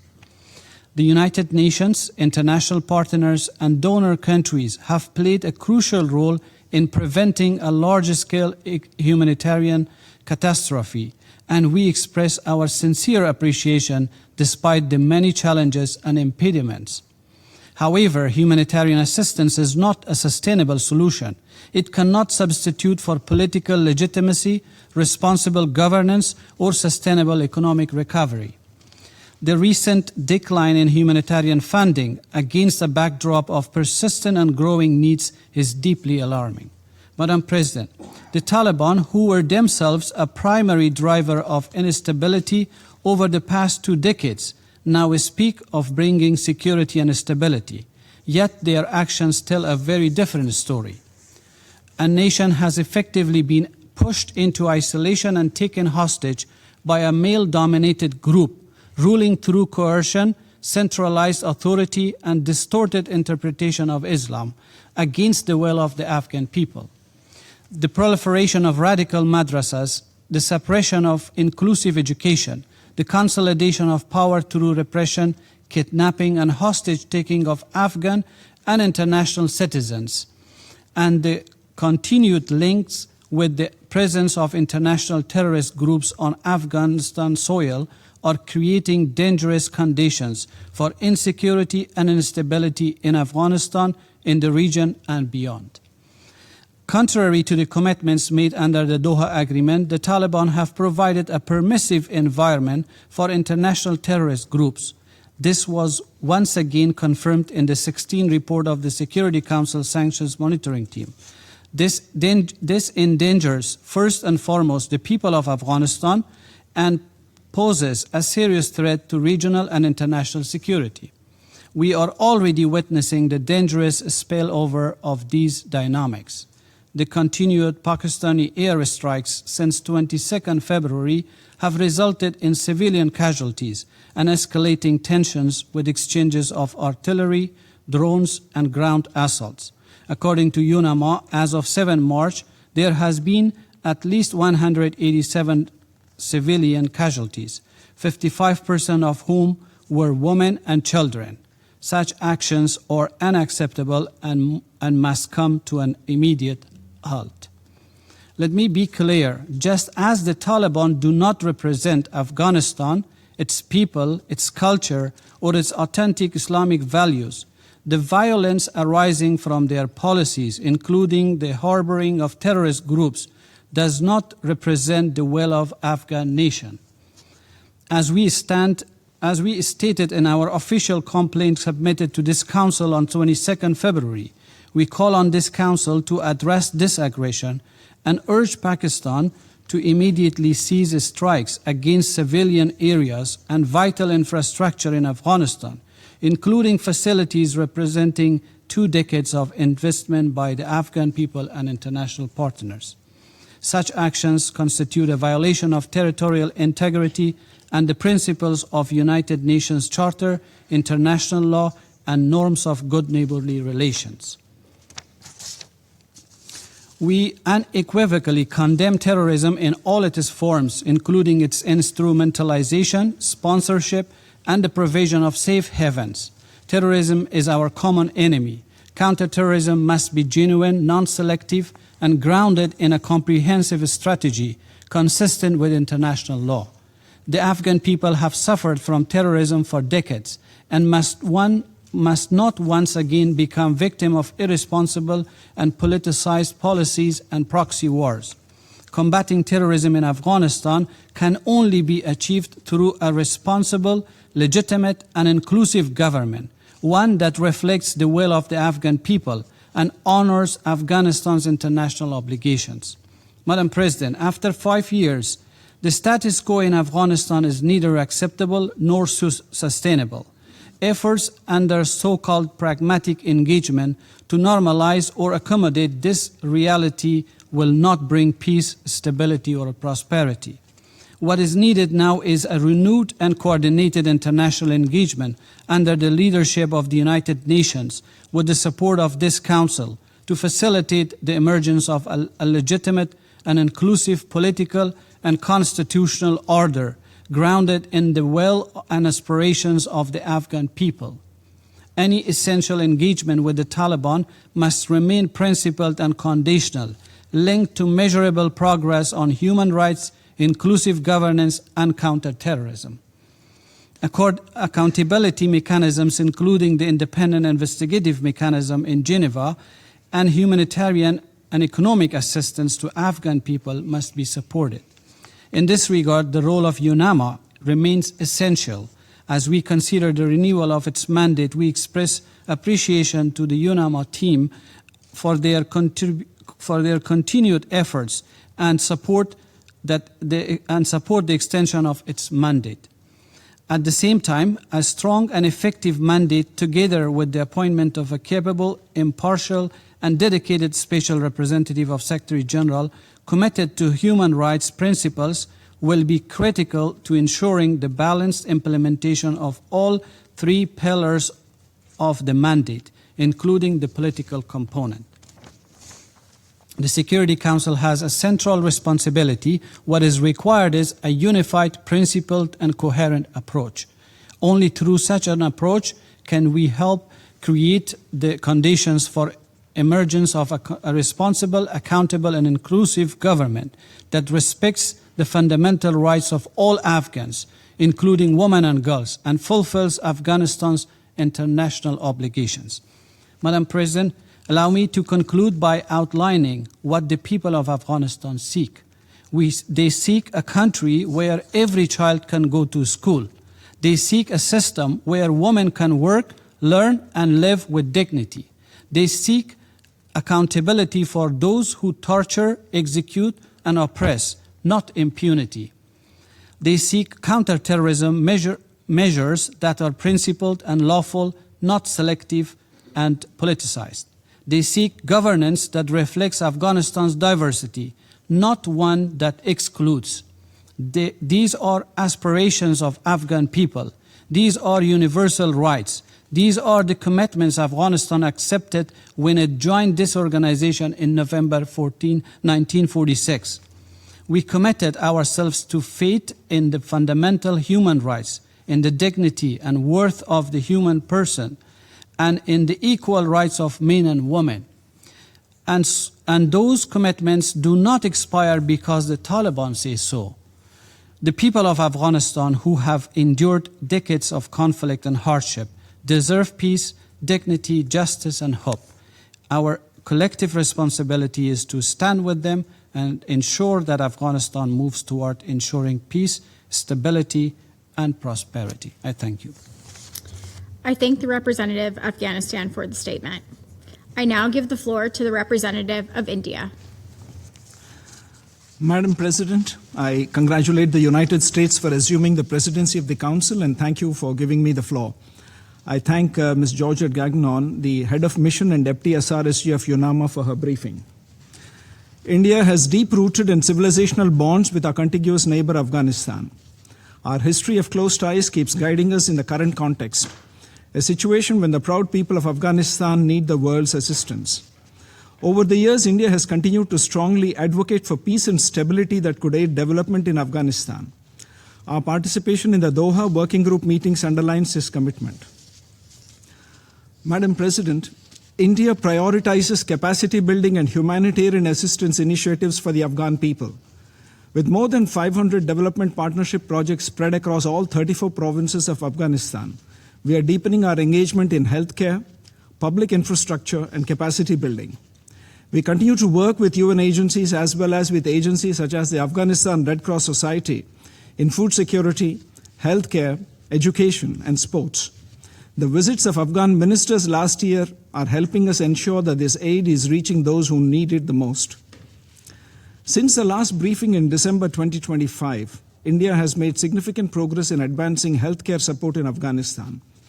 Development projects approved earlier, including the establishment of a thalassemia center, an oncology center, a trauma center, a modern diagnostic center, and the replacement of the heating system at the Indira Gandhi Institute of Child Health, and the construction of a 30-bed hospital, all in Kabul, as well as the construction of 5 maternity health clinics in Paktika, Khost, and Paktia, are progressing steadily.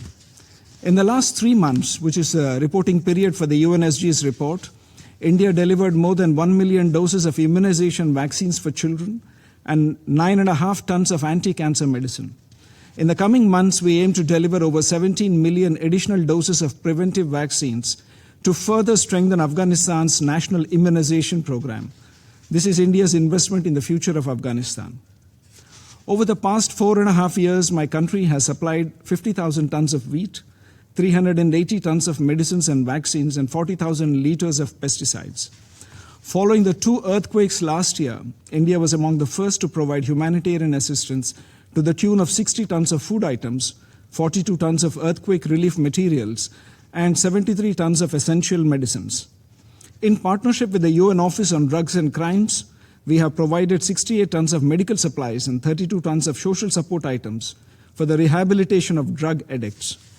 In the field of education, our scholarship and fellowship schemes for Afghan students are always in demand. Since 2023, around 3,000 students have availed themselves of these opportunities, including 1,000 Afghan women. India continues to provide financial and logistical support to Afghan self-help groups led by women. On the bright side, any visitor to Afghanistan today would see Afghan youth enthusiastically playing cricket. The Afghanistan cricket team has been winning hearts wherever they have been playing, and their spirit and passion in the just concluded Cricket World Cup was notable. My nation is proud to be part of their journey and happy to see them bring immense joy to the people of Afghanistan who are enduring so much. Madam President, we take note of the Secretary General's report on the situation in Afghanistan, especially the dire humanitarian concerns and the rising implications for the country due to unprecedented scale and pace of forced and involuntary returns under adverse circumstances.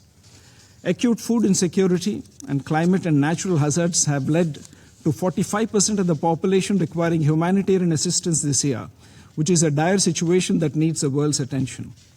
These significant vulnerabilities necessitate more efforts towards addressing food security, healthcare, water security, and other shelter challenges. The returnees need to be provided housing, basic services, and livelihoods.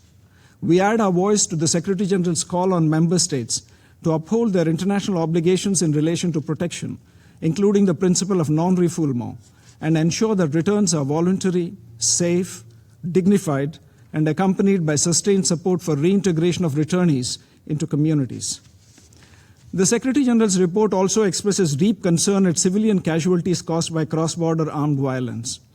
We reiterate and support the Secretary General's call urging compliance with obligations under international law, including international humanitarian law, and ensuring protection of civilians.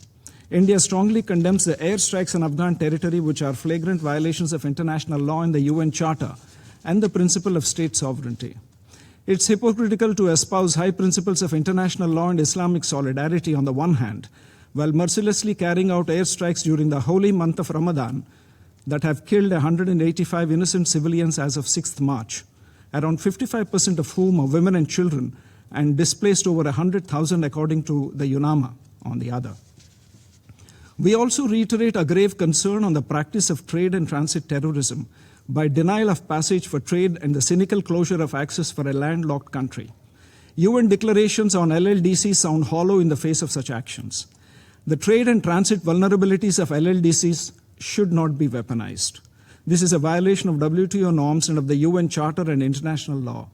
While we condemn these acts, we reaffirm our support for the territorial integrity, sovereignty, and independence of Afghanistan.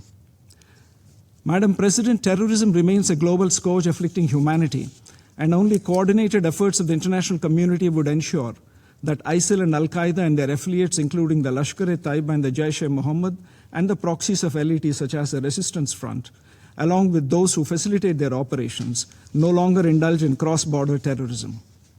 Madam President, well over 4 years have passed since the political reality of Afghanistan has changed. India reiterates the importance of incentivizing positive actions. In this context, the current UN sanctions regime related to Afghanistan must take into account contemporary realities.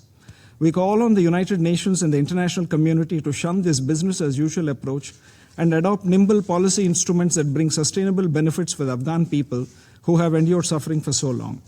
India reiterates its commitment to strengthen our engagement with all stakeholders in bilateral, regional, and multilateral formats. India will always stand for the priorities and aspirations of Afghan society and will always support the people of Afghanistan. I thank you, Madam President. I thank the representative of India for the statement.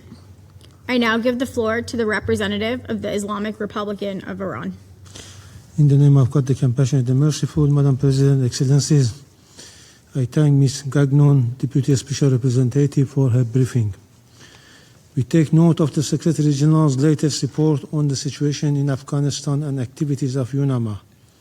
The report confirms that despite the continued efforts of UNAMA and the United Nations agencies, Afghanistan remains confronted with complex and multidimensional challenges, including a deteriorating humanitarian situation, growing security concerns, restrictions affecting women and girls, and persistent threat of terrorism. As highlighted by the Deputy SRSG in her briefing, despite these challenges, the DFA has taken positive steps to improve the situation and support economic recovery. These efforts deserve recognition and should be acknowledged by the international community. In this context, I wish to underline the following points. First, We remain deeply concerned about the worsening humanitarian and economic condition in Afghanistan. Nearly half the country population, over 21 million people, are projected to require humanitarian assistance this year. We echo the Secretary General's call on donors to provide increased, predictable and flexible funding to sustain life-saving humanitarian operations. Humanitarian assistance must never be politicized. Sanctions must not hinder Afghanistan's economic recovery and stabilization, and Afghan national assets frozen abroad should be released without delay so that they can be used to address the urgent needs of Afghan people. Second, the continuation of international engagement with the de facto authorities remains essential for advancing stability in Afghanistan.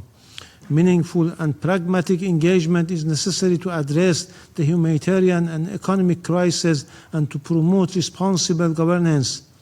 In this context, initiatives such as the Doha process can provide an important platform for dialogue and cooperation on key issues, including counter-narcotics and economic development.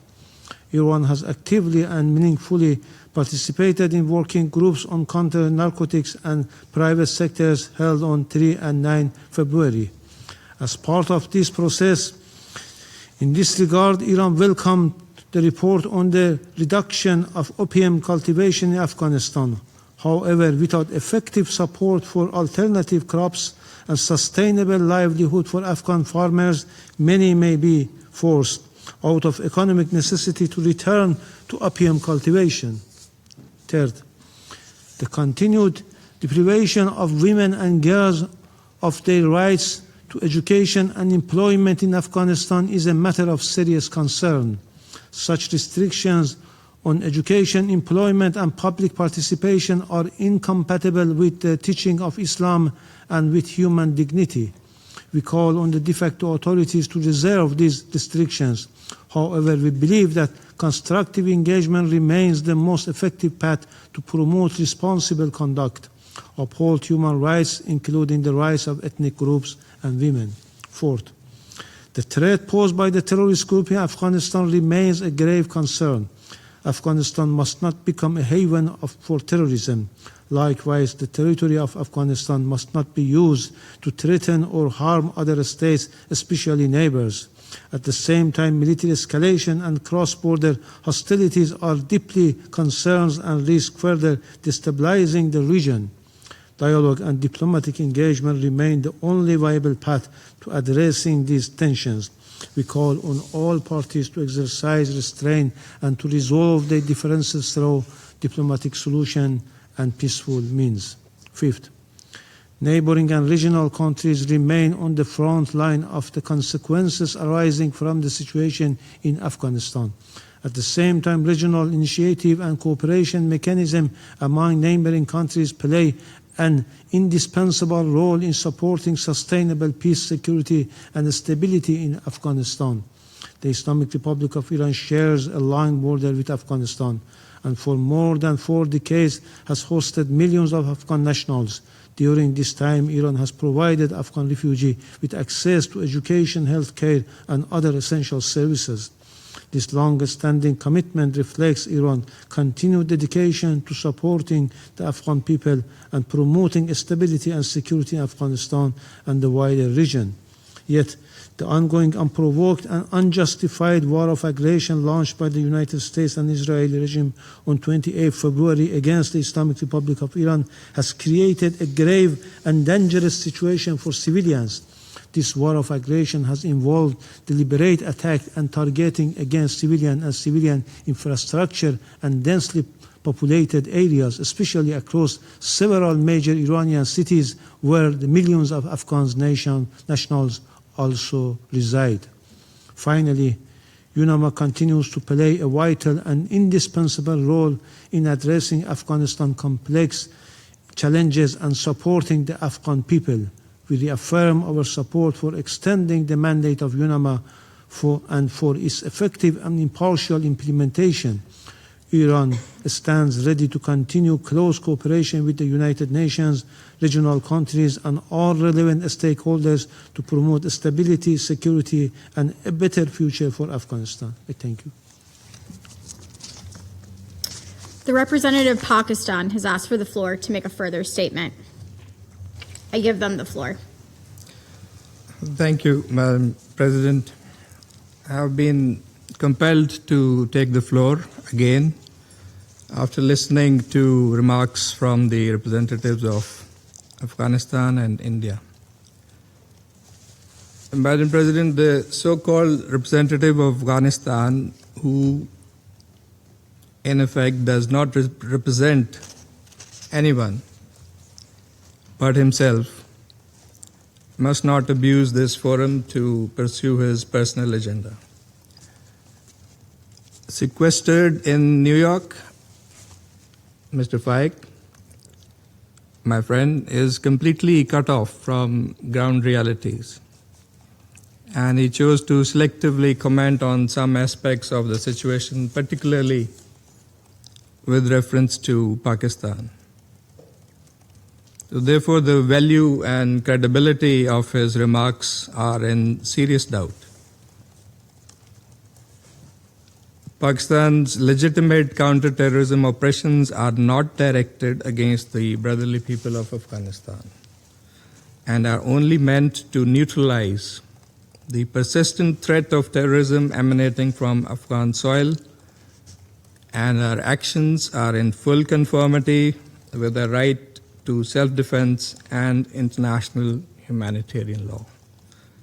So it was not surprising that Mr. Faik had nothing to say about the cross-border terrorism from Afghanistan that is so heavily impacting Pakistan in terms of casualties among civilians, among our armed forces, law enforcement agencies, and infrastructure. And Madam President, given India's animosity towards Pakistan and the sole objective of its Afghan policy being to destabilize Pakistan, including by actively supporting and sponsoring terrorist groups operating from Afghan soil, such as TTP and BLA,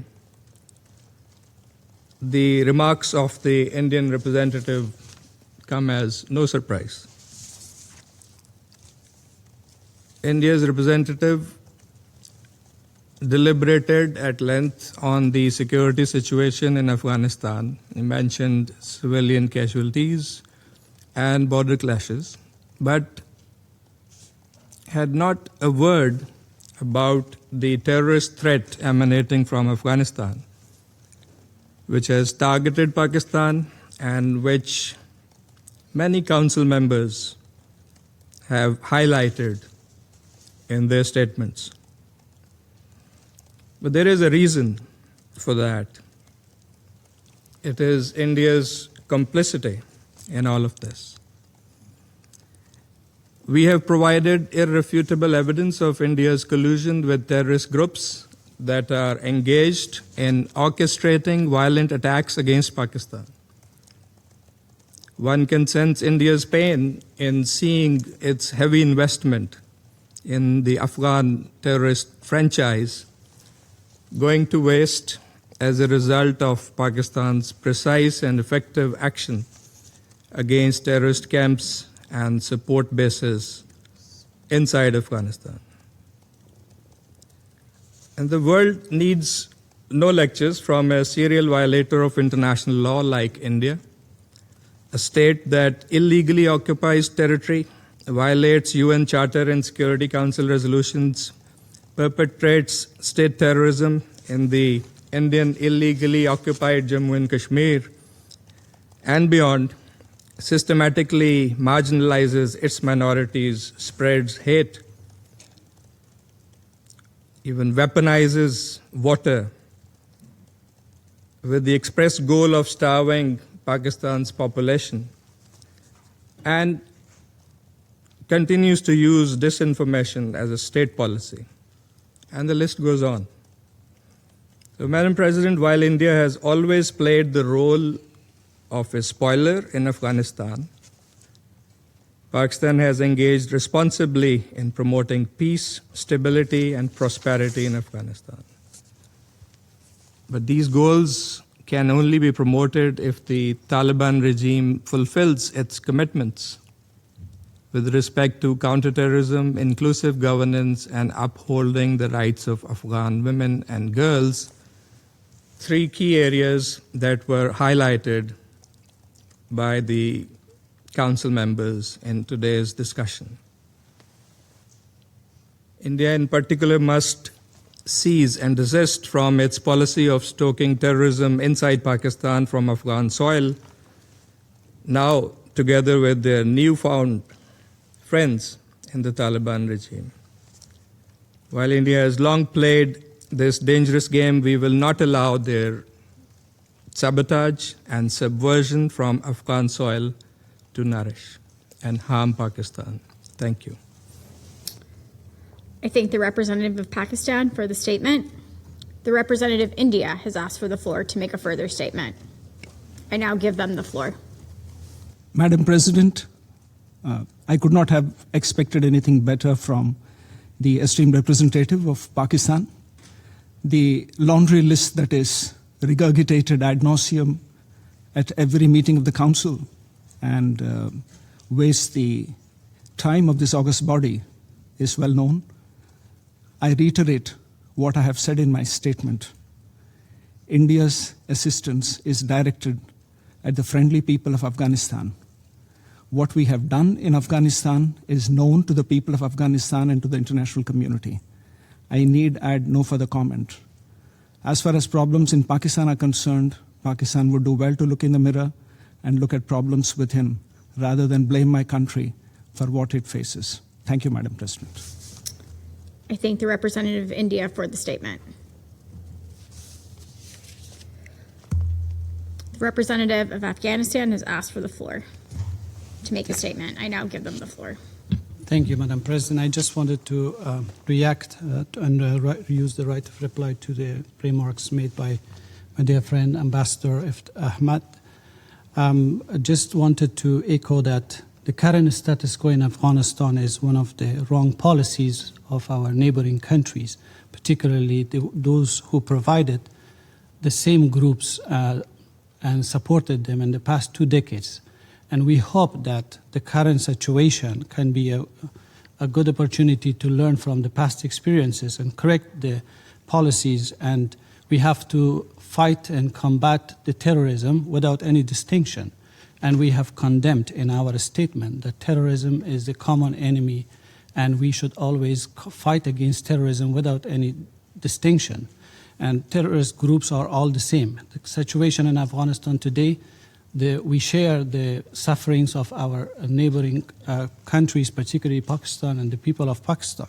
But over the past 2 decades, the Afghan people have also suffered the same situation. Every day with suicide attacks, with bomb attacks, with civilians were targeted with the same terrorist group.